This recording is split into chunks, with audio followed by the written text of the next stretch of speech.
Hello and welcome to Europhoria, a podcast all about the great, glam and garish from Eurovision past. My name is Roland Bodnam, and as ever, I am joined by a woman who, rumour has it that her preferred seduction technique is sidling up to someone at the bar and gently whispering to their ear, "Take me to your heaven." It's Isobel Chillman. How do you know that? I have my sources. That's 100% correct. Hi Isobel, how are you doing? I'm absolutely fantastic. And by the way, that technique works 100% of the time. So welcome to the show, a show where we discuss all things Eurovision and take a look into a event through the history of really all time that matters, basically. The only time that matters. Yeah, nothing pre-Eurovision we care about. Yep, absolutely. Didn't make any effect on anything. Didn't happen. So let's begin the podcast in the same way we do every podcast. And actually, slightly special today. I'm a bit excited because we start the episode with opening a bottle of wine. And I today had a little saunter outside of our offices where we work and found a lovely wine shop at lunchtime where a wonderful woman showed me around some wines, offered me a free glass of wine, which was lovely. I accepted, and took me on a tour of some interesting European wines. So I thought you were going to say something else then. No. She took me on a tour of her body. No, she didn't. But if she did, I would go back. So she recommended me a lovely glass of Krasno from Slovenia. Slovenian wine. It's actually a Sauvignon Blanc from Slovenia. So I had a lovely lunchtime, walked out with the bottle feeling very happy for myself, and then immediately looked at the bottle and realised it's a screw top. Bloody hell, you can't trust him with anything, honestly. It was the one thing I forgot. I explained to her that I have a podcast. It's because you had that glass of wine and then you got lost in her eyes, didn't you? Yeah, no. She was just offering me so much wine, and it was I just got distracted. There was one thing. But anyway, we've done this before, and some people don't mind the little screw top thing. Should we have a go? It's not very satisfying. Oh, that was satisfying as hell. Ooh. That was a really good... I liked that. The Slovenians know how to do a screw top. Sounds weird. Oh, good glug. Like a very, cheers. Cheers. Boop. Oh, that's far too drinkable. It's far too very drinkable. quaffable. See, this is, if we are going on to whites this series... I know. There's going to be no problems like last series where you'd had four glasses and I'd had half of one. This is going to go down very nicely, thank you. There we go, very nice. Okay, let's get underway with Eurovision news. So there's been a little bit of Eurovision news this week, and the news is that France has revealed plans for a Melody Festivalen scale selection process for Eurovision 2018. So the French broadcaster France 2, or as they say, has revealed that it will be having a public selection for its entrance to Eurovision this year after coming below 15th 5 year out of the last 7. Before they were doing, they decided for the public, basically. They chose who would be entering. This is the problem that we've experienced with the B before as well, haven't we? Over in the UK.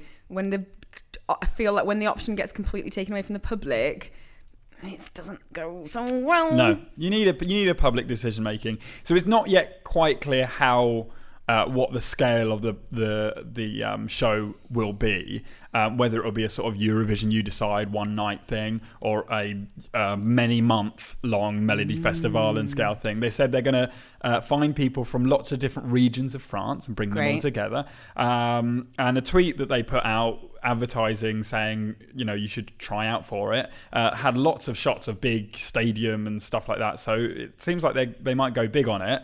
So if you're a French singer with aspirations of singing at Eurovision, do make sure you enter. So that is a little bit of news. I'm still impressed that we have some news. There's someone's writing stuff that we're reading. Well, yeah, I mean, it's not. It turns out it's not just us that talk about Eurovision all year no, round. there are some proper websites. As Jon said, it's a year-round thing. It's a year-round thing. As 365 we learned days. from Jon. Speaking of Jon, I have some any other business. we had one of my favourite tweets that we've had in a long time is from our fan favourite Jaime, I think it is, Jaime, apologies if that's pronounced incorrectly, who referred to Jon Ola in reference to our last episode of the podcast as Daddy Jon, which I absolutely fucking love, and I think we should adopt on this podcast for referring to Jon for whenever we want. One day I would love to call him Daddy, sure. I don't know if that time has come yet. Maybe just... I don't want to scare him off. In my head, whenever anyone says Jon, I'll just go, Daddy Jon.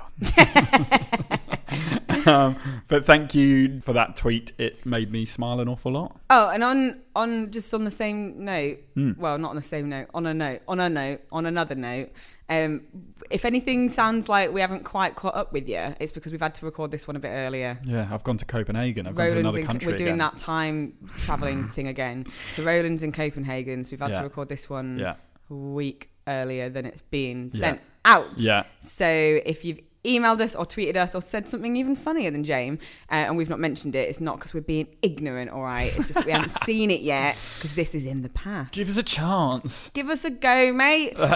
So we'll do it on third episode. Yeah, but if you do want to get in touch with us, you can email us at europhoriapodcast@gmail.com. Or you can contact us on Twitter. Our Twitter handle is @EurophoriaCast. Brilliant. That's fairly snappy and smooth. Shall we move straight on into a story? Yes, please. Brilliant. I'm very excited about this one. I am. Roland's told me maybe a dozen times how excited about his story he is. So I'm very excited too. I don't know why I'm so excited about it. It's on a scale of 1 to the best. World War II, how political is it? It's not that political. It's a little bit political, but it's not that political. Okay. Let me tell you the epic and fabulous tale of Jean-Claude Pascal. Oh. So, Jean-Claude Villeminot was born on October 24th, 1927. A while ago. So he was born into a family of wealthy textile merchants, and they all lived just off the coast of North France in an area called Pinochet. The family owned... the general? I guess so, yeah.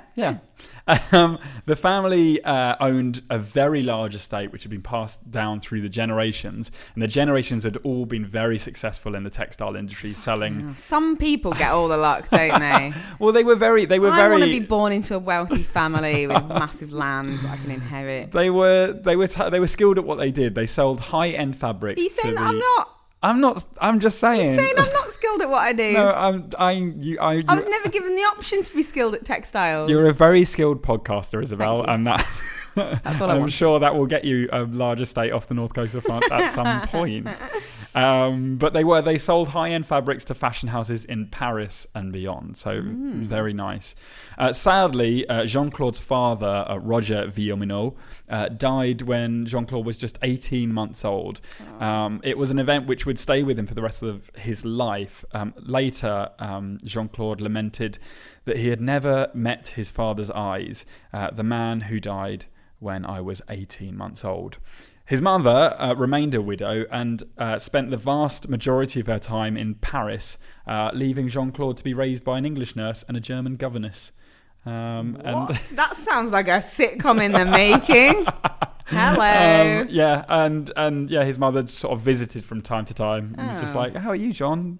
Claude?" Dear. And I think it was fine. I'm sure it wasn't. Well, he spent his time wandering around the large property and making friends with other local children. I think and I'm sure probably like crying in empty wings of the house. I think that sort of thing was done more often back then, especially with the wealthy families. Yeah, but it doesn't mean it was nice. My grandma was adopted by a really wealthy woman and was raised by a nanny, and she had weird emotional issues. Oh, okay. I mean, still does to a certain extent. She's wonderful, but it ain't the best. Well, let's see how Jean-Claude handles it, shall we? Okay.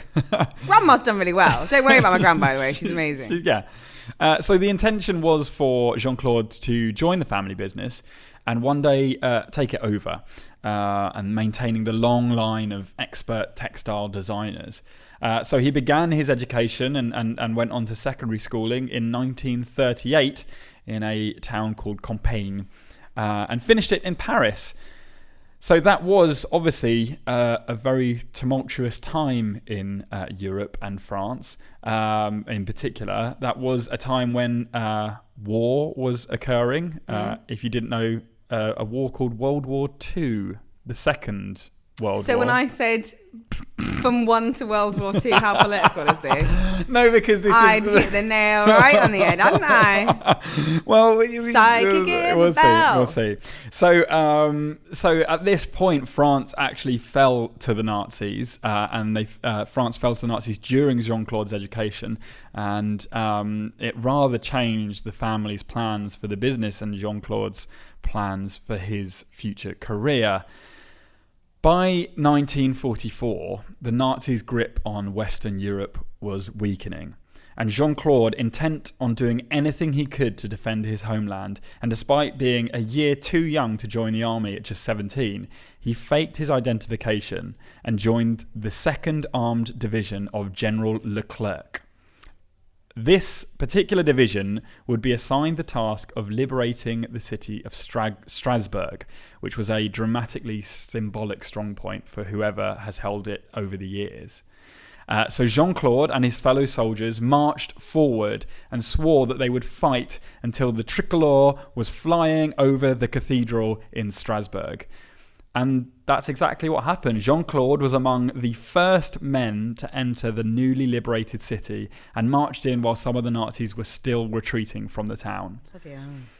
For his efforts in the military, Jean-Claude was awarded the Croix de Guerre, or the Cross of War, which is a medal honouring acts of heroism involving combat with the enemy.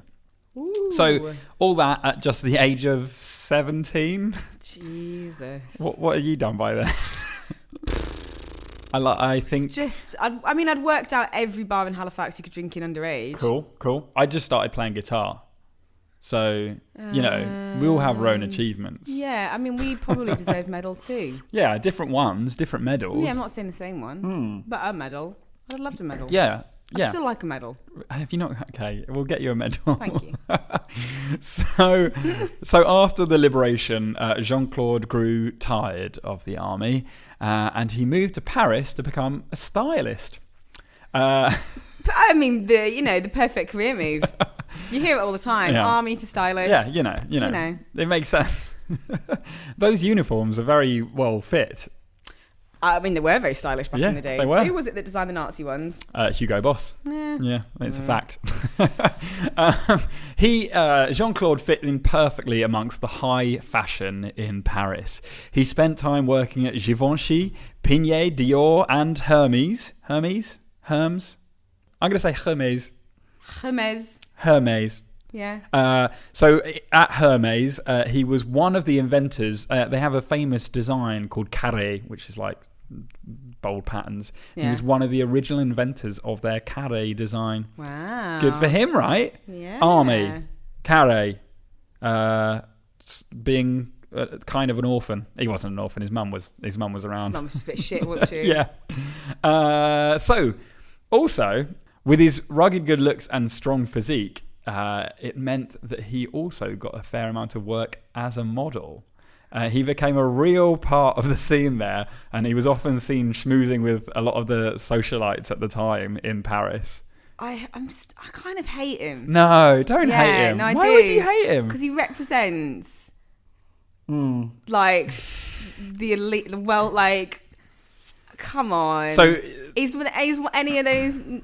So at the minute, you'd meet him in Chelsea and be like, "Well, I'm a model, and I also design part time for for Vivienne Westwood, and it was an amazing opportunity because I got the internship because actually Vivienne's my godmother, and it was just amazing that she really gave me a chance to show my skills off. I get that. Like at the minute, I've presented him as everything's going his way. Yeah. He's had a very easy life. Yeah. Come on, Jean-Claude. Prove me wrong. However, for our easily distracted friend, even this world of modelling and fashion grew tiresome. He grows tiresome of everything. I hate this guy. No, come on. No, I do. Give him a chance. I grew tired of winning medals in the army, so I decided to go to Paris to be a social elite. So he grew He grew tired of fashion and the fashion lifestyle, and he decided that instead he wanted to design costumes for the theatre. So okay. This is where he realised that he was interested in more than just designing costumes. He longed to be on the stage, performing in front of the crowds.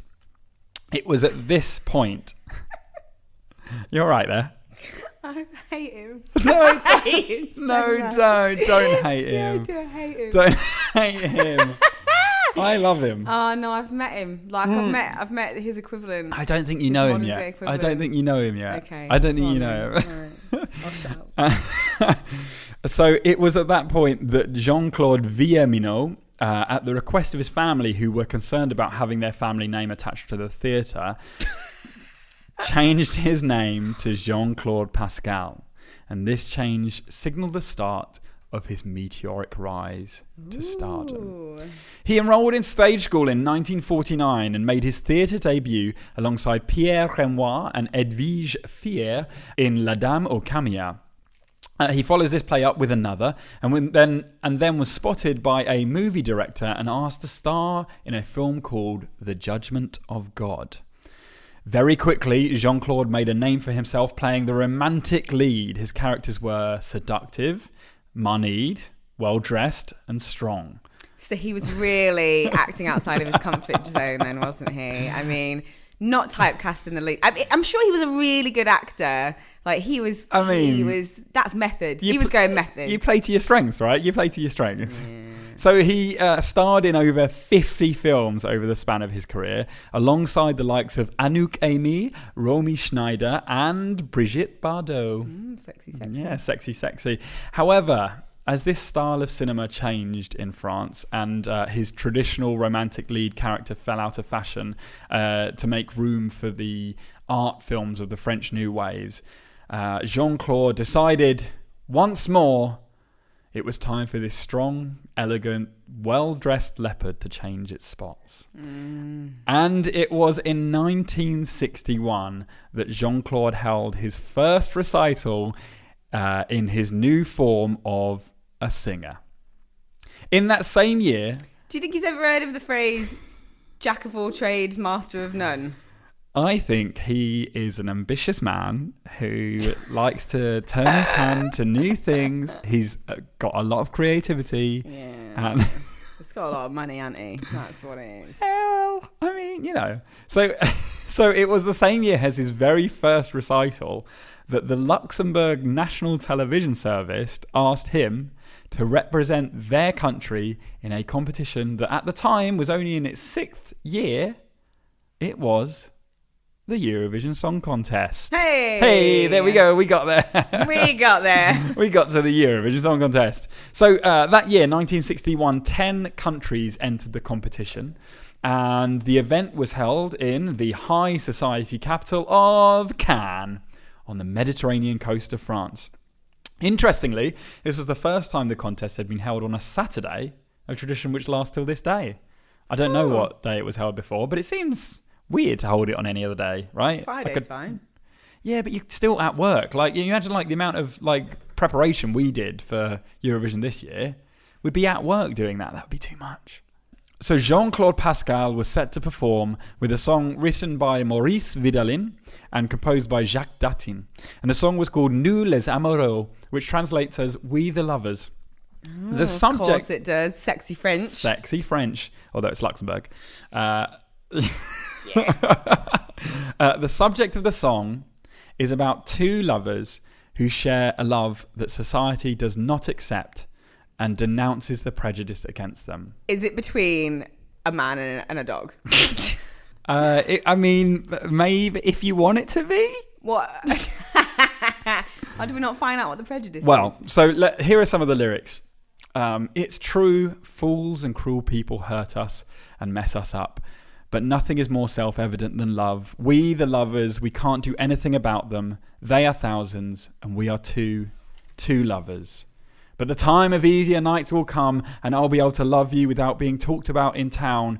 It's certain, it is written, we the lovers, the sun shines for us, and we sleep on the knees of God. We the lovers, he gave us the right to happiness and the joy of being two. If it is about a dog, it's quite intense. Wow. So, should we hear some? Yes. So he was every bit the leading man up on that stage that night. He looked suave as ever in his suit, his hair perfectly coiffed and a real glint in his eye. I think he's got hints of Don Draper and George Clooney. Okay. Basically, he's just a very beautiful man. Am I going to fall in love now? Am I going to change my mind? Let's have a look. Let's have. Oh, that's my way. Let's have a look at Jean-Claude. Let's have a look at Jean-Claude Pascal. Here we go. Nous les amoureux, le soleil brille pour nous et l'on dort sur les genoux du bon Dieu. Nous les amoureux, il nous a donné le droit au bonheur et à la joie d'être deux. Alors les sans amour. So there we go. It was sort of quite understated, but he's standing there. I think back then it was a sixth performance. I didn't think there was much dancing and lasers and I don't know how long into it was the quadruple win year. That can't have been long. It was after 69. It was about like 8 years. Yeah, right. They got 8 years. sassy as they got later on in the 60s. Yeah. Yeah, this is the start of the 60s. Yeah, his hair looks fake.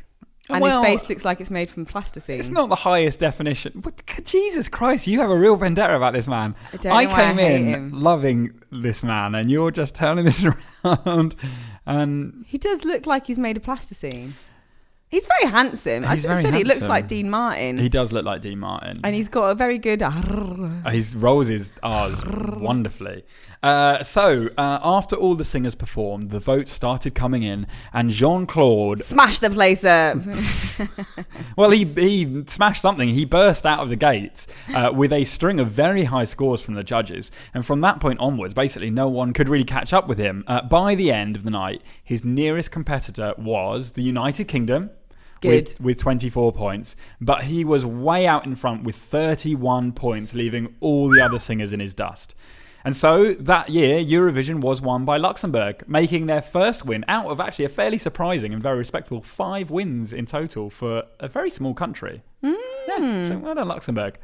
So later in his life, Jean-Claude did explain that the song written was indeed... Oh my God, please say a dog.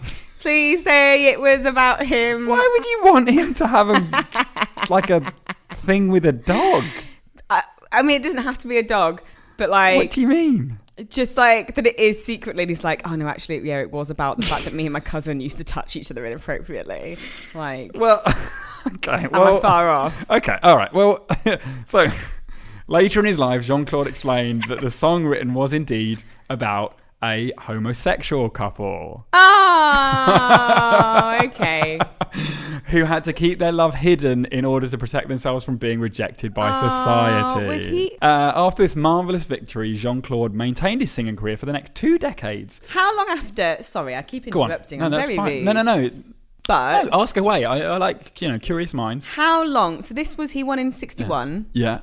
How long after he won did he... announced that it was about... Oh, that was like much later. That was later in his life, maybe like 30 years later. Wow. Yeah.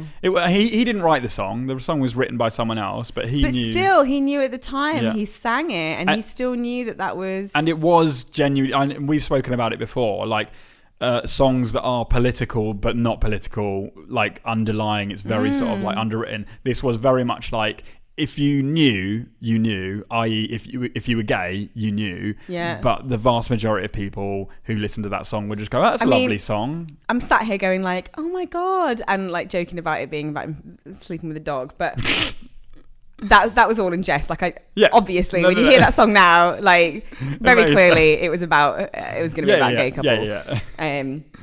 But that's amazing though, that he even if I don't know what his sexuality is, it doesn't really matter, but like the fact that he sang that and he knew age, knowing that, and was, and then won with it is that's good, right? There must have been so many tears. So after this marvellous and ever so stylish victory, Jean-Claude maintained his singing career for the next 2 decades. However, he always remained modest and humble about his success. You can remain modest and humble when you have a lot of money. Yeah, it's quite easy. So he said, I've never been what's called a singer. I was an interpreter of text and songs. Now, before you say this is really... No, remember I liked him. I hated him. Then I started liking him and now I'm hating him again. Remember, he's French and they are very philosophical. And imagine... Don't imagine me saying this. Imagining a very good-looking French man in a suit saying this and being quite genuine about it. I guarantee you, if this was in a bar, not in like West London, but in like Paris, and he was drinking some fancy drink and was talking to you this, you'd go weak at the knees. I don't know. I'm cynical as fuck, mate. Aren't I? I'm terrible. Even with the French, though? I feel like you have some leeway for the French. One French. Okay, I feel like we're just dropping little hints each episode. This is like the... It's going to be a series long, well, we do have, saga of teasers. We do have... It is like little season arcs, because we definitely had a couple of story arcs last season. This season, like, all it needs is a month break, and then we've got a little seed planted for the next arc. So he remained modest and humble. He said, I've never been what's called a singer. I was an interpreter of texts and songs, and the songs were beautifully written for me. I've never pretended to have an exceptional voice. I was singing not badly because I was like articulating and expressing myself. I interpreted the interesting words in a poetic expression. Now, I'm sure someone asked him, ooh, are you a singer or whatever? So that was his... But I feel like you don't just come out with that sentence, do you? But I feel like that's quite nice. He's saying that actually the words that were written for me were always the key thing, and I interpreted them and sung them in a way. It is a bit like wanky, but it was the 60s. Strange. Everyone was wanky. It was in the 60s. Get over it, guys. Yeah. So he did actually return to the Eurovision Song Contest. He made a second appearance, and it was for the 20th anniversary of his victory, not as a sort of guest performer, but he was actually entering the competition once again for Luxembourg. However, this time he only reached 11th place, so we'll just... that's why I say not to go back. Never come back. Always, I mean... especially if you've won. Yeah, Loreen learnt that this time, didn't she? Anyway, so after this, he began to step out of the spotlight at last. And so even you've turned me cynical now. I was... Honestly, it's like a disease. It spreads really quickly. So he decided to step out of the spotlight and turned his multi-talented mind to writing. The one thing he hasn't done that one yet. The list. Excellent. Yet. So he wrote a number of... honest to God, I wish I was rich. I know, right? What a life to have. I don't want to do this anymore. I'm going to do something else. I'm a writer now. Of course you are, babes. All right, crack on. Well, he wrote a number of books, a number of mysteries and some history novels in his state of sort of semi-retirement. I guess he was... Mysteries. Oh, so this I'm interested in. Was this in the 70s? No, in the 90s. Oh. Mysteries in the 90s. I'd still give it a read. Why are you interested in mysteries in the 70s? Because I really like trashy old pulp fiction. Ooh, interesting. Like crime novels, mystery novels. The trashier the better. It's all about like a guy drinking whiskey and then some hot redhead dame walks into his office. Well, from and the sound of his speech, it sounds like you'd love it. It sounds like really like, if it's long-winded and trashy. Yeah. All right. So here are a couple of examples of titles. So some of the mysteries and histories. He wrote. I'm sure someone said that at some point, but it sounded great coming out of my mouth. So some of the books he wrote included titles such as "The Basket of Crabs." I'm reading that. And "The Rainbow of November." Maybe that's me. You're the rainbow of all year round, mate. Yay! I love you. That's made my day. Oh, mate. The final book he wrote was published in 1991, and it was a historical account of a very close acquaintance of King Louis XIII, entitled "Lover of the King," about the Duke of Luynes. Ooh. Yeah.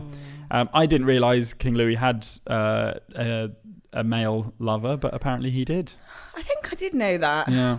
So Jean-Claude passed away on May 5th, 1992, in actually relative obscurity at the age of 62. There's so young. Yeah, and well, yeah, I guess it is. I was going to say, in that age, but that was 1992. It's really recently, young. yeah. How sad. He remained throughout his life single, unmarried, and he bared no children. Oh no, you're breaking. No, I feel now. Can we start the podcast again? And I'm not going to be mean at the beginning because now I feel really bad because I think that actually he probably was a really amazing person, and I feel horrible that I was so cynical. Come on, and that he I mean, I'm going to guess from this then that he basically like lived his life secretly gay. So there's things out there that are. That say he is. There's things out there that don't mention it at all. I don't think he ever came out. But we can interpret his singing and his books and his lifestyle however we want. But even if he's not, I would think that he, the fact that he sung that song and the fact that he wrote a book about people who are living in those circumstances throughout history, I think says a lot. So in accordance to his last wishes, he was cremated and his ashes were spread in the bay just next to where he grew up, which is lovely. He knows how to tell a good story, even with his own life, right? It's very well told. During his lifetime, Jean-Claude, these are some great other awards that I feel almost rival his war honour. During his lifetime, Jean-Claude Pascal was elected several years in a row as the most elegant man in France. Shut up. Yeah. I want that award. I want that award. In France, though. It has to be in France. Yeah, because it doesn't matter anywhere else. No. Nowhere else is elegant. Imagine being the most elegant man in France. Like, how much competition is there? A lot. There's a lot of elegant men in France. Oh my God, is there? His ward. Everyone, I think I told you this, but my friend Kate, who lives in Marseille, literally is surrounded on a daily basis by men who are so attractive that if you saw them in most other places in the world probably, but definitely if you saw them in England or even in London where there's some sexy guys, you would stop in the street and you would have to, as our friend Gary puts it, you would have to go for a little lie down. Like, they're that attractive, and she is surrounded by them because everyone's that attractive, and she just doesn't even see it now. So Jean-Claude, most elegant man, several years in a row. I don't know how many, but several. His wardrobe was donated to a museum and put on display in 2004. The name of the museum is probably my favourite museum I think I've ever heard. It is the Museum of the Shirt and Masculine Elegance. We're going. Where is it? Let's book tickets. It's in a lovely town in France. Where? I'll find it. I don't know the name of the town. We're going. Museum of the Shirt and Masculine Elegance. Because you can't have one without the other. It's beautiful. Oh my God. So I'm going to leave you with this quote from Jean-Claude. Oh. He said, "My life was a beautiful journey. I've been active my whole life and I've been broadly happy. It's extremely comforting, for example, to take a taxi in the middle of the night and hear the driver tell you, 'Monsieur Pascal, where are you going?' That he even recognises me by my voice. I find it fabulous and it's an extraordinary gift from the sky." Oh, don't, because I'm going to get upset. That is the tale of the fabulous life of Jean-Claude Pascal, and I have a new hero.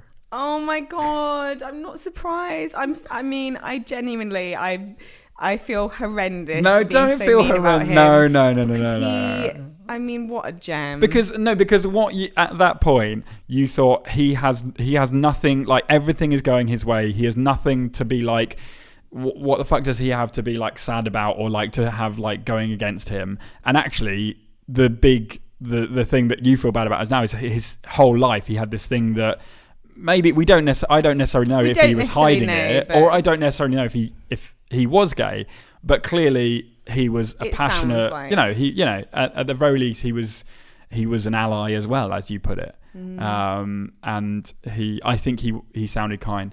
He's a lovely chap. It's very obscure. There's not very much about him at all. In fact, I think almost everything from this I had to translate from like French sites. But we've had a few now of these stories that you write it and then you go, how is this not a film? I mean, that's a movie. What an amazing costume drama, right? Fabulous, like he wore amazing clothes. He was the most elegant man in France. He was the most elegant man in France, for fuck's sake. Anyway, so that is the tale of Jean-Claude Pascal. I had a listen whilst I was writing it. I put on YouTube. There's an album of his, and it's really beautiful and kind of really cool. You know, the cool in the way of like Wes Anderson films, and they play like a cool French song. And I put that on, and I was like, this is pretty fucking cool. Like, if you want to be cool. Like, it is that will be my go-to, like, if I get a girl back. I'm like, if I ever. Alexa, play Jean-Claude Pascal. And then I'll just be like, oh yeah, he's a really obscure French sort of singer, actor, clothing designer. Secretly gay forever. I mean, there's nothing. There's no links there. I don't, totally... you know, it's fine. I'm definitely straight. Let's kiss. So that's the story. I loved it. Yeah. So we're moving on now to the bit where I attempt to create our own Eurovision song to enter, not just for the UK. If any country out there is listening, you can take it. It's yours. You can sing it yourself, just as long as I get a credit or just get an invite to Eurovision. Both of us, please. Two co-write a credit. Two invites to Eurovision if you want to sing our song. This week, Isobel, I turned to one of my favourite trends in music, which is when a song is written in such a way that it means one thing to young people listening to it, and entirely another thing to the sort of teenage adults who listen to it. You know, the sort of thing, like you must have had a song that you loved in your youth and then you listened to again in your adulthood and was like, oh my god, that song was just like totally filth.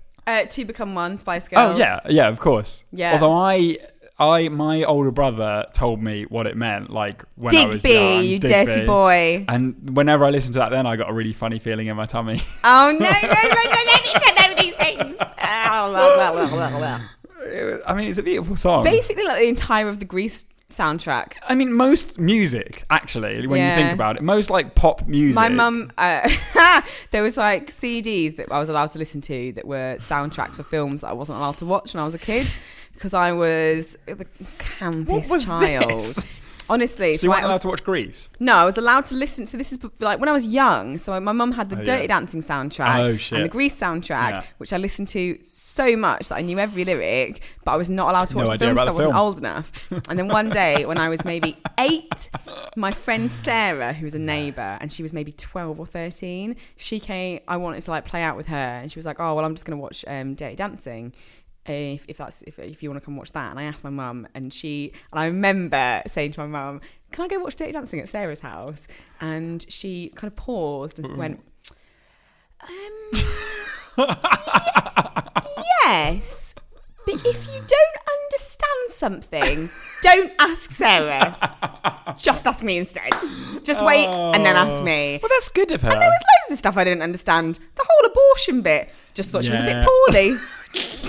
Did you ask your mum, or did you just go, she's ill? No, I just went, she's ill, and left it until I watched it again as a teenager. Then went, oh no, she had a proper abortion. Abortion, So anyway, this is one of, well, I would like to think one of those songs, Isobel. Double entendres. Yeah, if I'm honest though, and I think you'd agree, I'm not necessarily the king of subtlety. No. So, I mean, it's up to you to judge, and listeners, you can judge too. But I may have gone slightly too far hammering the metaphor home. But I have written a song, and that's the main thing that counts. That's the only thing that counts. This is a song, Isobel, called Ooh La La. Here we go. I'm in. She's got the moves to make you go. She's got that certain kind of flow, kind of walk that makes you wanna go ooh la la. Eyes of fire you barely can believe. In a smile you feel the joie de vivre. All of her just makes you wanna go ooh la la. Now's the time to make that final move. Time to finally help her find her groove. Now the feeling's feeling so brand new. Wanna make it go ooh la la with you. Ooh, she makes it go ooh la la. In the club she goes ooh la la. With the boys she goes ooh la la. Time to make it go ooh ah. Put the effort in ooh la la. Don't be slacking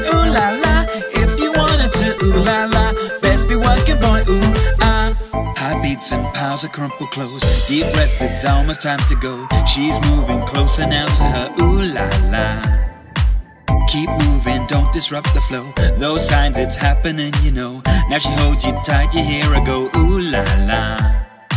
Stars light up bright across the sky. You're feeling perfectly aligned. What a way to make each other go, ooh la la.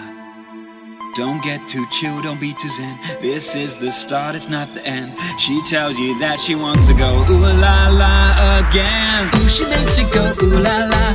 In the club she goes, ooh la la. With the boys she goes, ooh la la. Time to make her go, ooh ah. Put the effort in, ooh la la. Don't be slacking, ooh la la. If you wanted to, ooh la la. Best be working, boy, ooh ah. That was Ooh La La, a song about the female orgasm. Oh my god. You're right there, Isobel. You've gone a bit red. Oh god. I was going to say I was screeching through that, but that sounds, I mean, that's too close to the bone. You weren't having an Ooh La La. Oh no. Oh my god. I initially wanted to write a song that was kind of half in French and half in English. And I got as far as the lines joie de vivre and then ooh la la. And I got lost because I suddenly went, oh, ooh la la could be a name for, you know. And but then there is a bit of a mix, right? So, you know, there's the lines that, you know, she's moving closer to her ooh la la. Which is what I'm going to call mine from now on. Yeah, but then there are a couple of other lines that don't necessarily, well, could happen. So lines like, like, oh, she makes you go ooh la la, fine. In the club, she goes ooh la la. Oh, Rudy. Have you ever ooh la la'd in a club? I'm pleading the fifth on that. So, yeah, what did you think? I'm kind of blown away by the whole experience. Could it be performed at Eurovision? I think I'm speechless for the first time in my life. What are your thoughts? What are you thinking? So I just heard you sing a song about orgasms. Hi, Mum, if you're listening. Hi. Hi, Reverend. Hi, Reverend. Have I gone bright red? Yeah, you have. I can feel my face. Did I go burning. to? So my whole. my God. It's not that subtle, is it? Let's be honest. It's as subtle as a brick, mate. Like, Jesus. I feel as though okay, so let me try and get words out of my mouth. Yeah, here we go. I'm listening. I think, Yeah. there are certain lines in that that would prevent you from getting into Eurovision. Yeah. When her hands go down to her ooh la la. Jon would have to have words. Yes. I think there would be questions raised. Even if we ignore that, though. Okay. I'm going to ignore that. I'm going to pretend it absolutely flies through. It's totally, they don't mind. It's fine. They put it in. We all have an ooh la la. The lyrics. Yeah. Incredible. Oh, good. Good work. Incredible. Good work. I'm still a bit shaken up by the whole experience. But the lyrics, great. Yeah. I think you could have done better with the backing track. I struggled this week. Let you down there. I struggled this week. So in my head, I keep swaying between that it either needs to be way poppier. Yeah. Way poppier. Yeah. So way not dancey in the least. Pop to the extreme. Yeah. Or it needs to be more cool. Oh. So a bit more this year's Sweden. Yeah. Robin Bengtsson. Yeah. Okay, first challenge of the season. What? No, am I redoing that as well? Yeah. Because I still haven't redone Eurogirl from last season. Well, bloody get on with it, mate. Okay. No, I'm setting you this now. It's happened. I'm setting you this challenge. Yeah. Those lyrics to a different melody. Oh, fucking hell, that's really hard. Well, you can change the lyrics slightly. Okay, I can move them but around. like the same... The sentiment of ooh la la meaning... The sentiment of that with the joie de vivre and the ooh la la and the reach, you know. So... Ooh la la, Isobel. What Ooh score la la. would you give? Ooh la la. Remember you gave last week's a 7. I've forgotten what it was. Exactly. Here we are. If it had a better melody, I think that could be up there with the Man-O-Mans. Tippity tops. top tips of this podcast. Yeah. You know, I think it could really be up there with the peak. Yeah. It doesn't though. Yeah, no, I know. So Don't beat around. Wheat. 8. 8. Okay, 8 points. Okay, fine. Yeah. Cool. Yeah, no, I'm You don't okay seem with it. happy. No, no. You know what? I don't seem happy. I'm not happy with myself more than anything because I know, but it was late. Speak to Anthony. He'll help you out with it because he said you overproduce your songs. He's a very busy man, though. I'm sure if you said, "How do I make this song help me better?" Yeah, he'll give you some tips. I can't. Like it was like 11. I can't ring him at 11:30 on a no, not now. Tuesday night, I mean for the Wednesday future. Night. Yeah, I know. I will.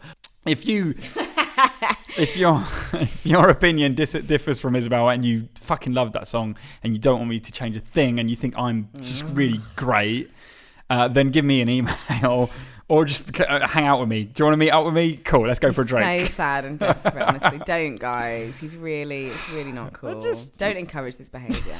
You can email us, though, at EurophoriaPodcast@gmail.com, or you can contact us on Twitter. Our handle is @EurophoriaCast. We bloody love hearing from you. I'm really looking forward to now this is kicking off again, to getting those lovely emails in and seeing photos of your lovely smiling faces. I get really excited about it. I'm really excited about the first email from Reggie. Yeah, man. Come on, Reggie. I think about Reggie far too often. I mean, it's crazy. Maybe every other brilliant. day. She's doing great. Doing a doctor thing. That's why I think about her all the time. I thought about Chance. I'm so proud of her, and I don't even know her. I thought about Chance the other day in Brooklyn. Don't know what they're doing. Like, don't even know if. Dude, what are you up to? Yeah. But doing great. I'm sure. Hey, and all the other listeners, we've got other doctors, another doctor in Idaho. Oh, sorry if that's wrong. And other people all over the world. So thank you all. And it's very exciting hearing from all of you. So we're going to end the podcast in the... He's had 3 glasses of wine. He's gone. We're going to end the podcast in the same way we end every podcast this season with the question, Isobel. Mm-hmm. Cocktails with Conchita or dancing with Dana? Oh my God, dancing with Dana every day, all day, every day. I mean, can that happen? Can we do that? Can we make that happen right now? I don't know, but we'll find out in this season of Europhoria. Bye! Bye!